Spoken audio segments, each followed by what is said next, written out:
কিরে বন্ধু, কেমন আছিস? অনেক দিন পরেই তো দেখা হলো।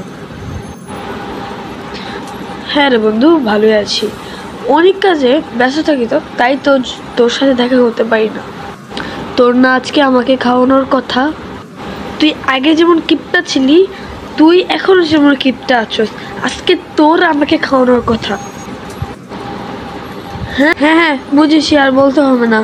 চল, রেস্টুরেন্টে তোকে নিয়ে আজকে খাওয়াবো। তুই খাওয়াবি আবার আমাকে? তোর মতো কিপটা খাওয়াবে? আচ্ছা যাক, যাই হোক, তুই যেহেতু বলছিস, চল রেস্টুরেন্টে যাই। দাঁড়া বস, আমি অর্ডার দিচ্ছি।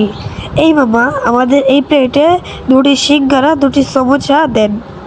ও আচ্ছা, আমি যখন তুই খাওয়াবো, তুই তো পিৎজা বার্গার ছাড়া অন্য কিছু খাসই না। আর আমি তোর কাছে খেতে চাইলাম, আর তুই মাত্র আমাকে সিঙ্গারা সমোসা খাওয়াবি। আমি তোর খাবার খাবো না, আমি এখান থেকেই চলে যাবো। দাঁড়া।